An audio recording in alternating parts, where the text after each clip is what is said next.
साथियों नमस्कार, जोहार। जीटी रोड लाइव में आपका स्वागत है। मैं हूं अभिषेक सिंह।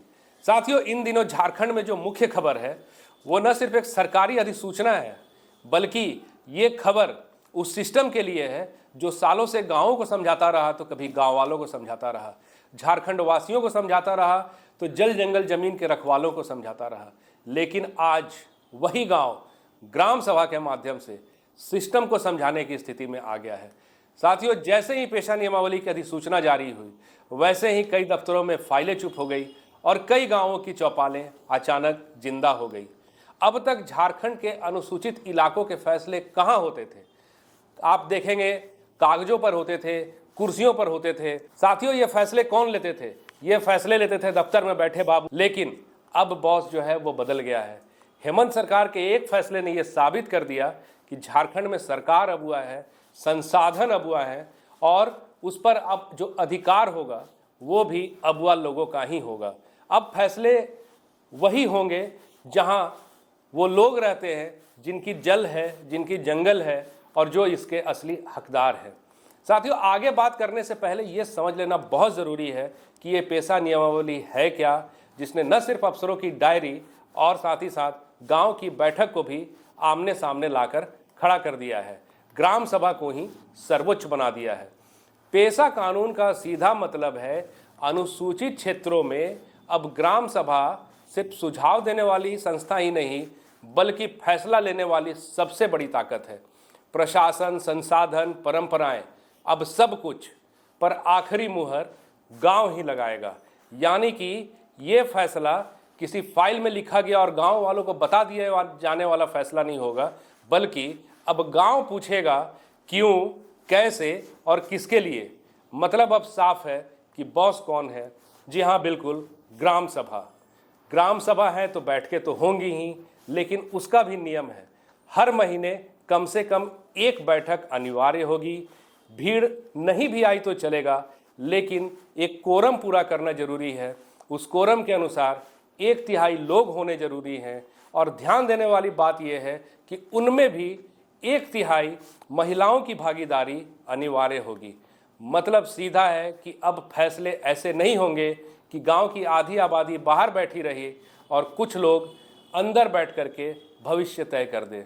बैठकें सार्वजनिक होगी। अगर किसी ने सोचा कि दरवाजा बंद करके फैसला करेंगे, तो नियम कहता है कि दरवाजा खुला रखना होगा, कोई भी आए, कोई भी सुने और कोई भी सवाल करे। ग्राम सभा है तो अध्यक्ष भी होंगे। अब ये सवाल उठता है कि अध्यक्ष कौन होंगे?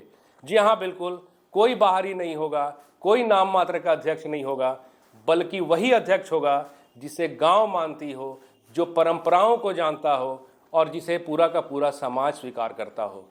साथियों, आते हैं सीधे सीधे अब उस मुद्दे पर जिस पर सबसे ज़्यादा झगड़े, सबसे ज़्यादा मुकदमे और सबसे ज़्यादा सवाल हुए, वो है बालू।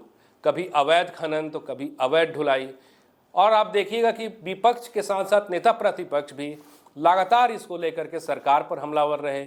इसको भी समझते हैं साथियों कि ये सिस्टम अब कैसे काम करेगा। 5 हेक्टेयर से कम का बालू घाट न ठेकेदार चलाएगा, न कोई बाहरी ताकत। इसे चलाएगी सीधे सीधे ग्राम सभा। बालू से जो पैसे आएंगे वो गांव के कोष में जमा होंगे। और तो और जो आप देखते आए कि जहां जेसीबी से खुदाई होती है वो पूरी तरह से बंद, और कभी कभी जो नियमों की अनदेखी होकर के मानसून में भी बालू उठाव होता था, एनजीटी एक्ट के मुताबिक वो भी पूरी तरह से प्रतिबंधित रहेगी। मतलब साफ है कि अब गांव की जो नदियां हैं वो भी राहत की सांस लेगी और गांव वाले भी। अब बात करते हैं सीधे सीधे शराब की, जिसने कई घर उजारे, कई परिवार तोड़े। अब गांव की अनुमति के बिना न शराब की दुकानें खुलेंगी, न ही कोई फैक्ट्री लगेगा। महुआ, हड़िया परंपरा का हिस्सा है, लेकिन सिर्फ और सिर्फ घरेलू और सामूहिक या सामाजिक उपयोग के लिए ही रहेंगी। और यहाँ सबसे बड़ी बात यह है कि शराब अब नियंत्रण में होगा, क्योंकि महिलाओं की जो भूमिका है वो भी निर्णायक होगी। साथियों, शराब का जो अब फैसला है वो न ठेकेदार करेंगे और न पीने वाले लोग करेंगे। इसमें अब महिलाओं की भागीदारी भी उतनी ही होगी। गांव है तो विवाद तो होगा ही। पहले आप देखते थे कि गांव में जो विवाद हुए, उन विवादों पे थाना या फिर वकील या फिर आप देखिएगा कोर्ट कचहरी के चक्कर लगा करते थे, सालों साल का इंतजार करना पड़ता था। लेकिन ग्राम सभा को अब इतना अधिकार है कि पारिवारिक या ज़मीन से जुड़े जो मुद्दे हैं वो ग्राम सभा में ही सुलझाए जाएंगे। और इसके साथ ही साथ 2000 रुपये तक का अधिकतम जुर्माना लगाने का जो अधिकार है वो भी ग्राम सभा को होगा। लेकिन यहाँ गौरतलब है कि जेल भेजने का अधिकार ग्राम सभा का नहीं होगा। साथ ही साथ अगर कोई अपनी गलती को मान लेता है और माफ़ी मांग लेता है और यह भी आश्वस्त करता है कि वो गलती दोबारा नहीं होगा, तो ग्राम सभा को उसे माफ़ करने का अधिकार भी है।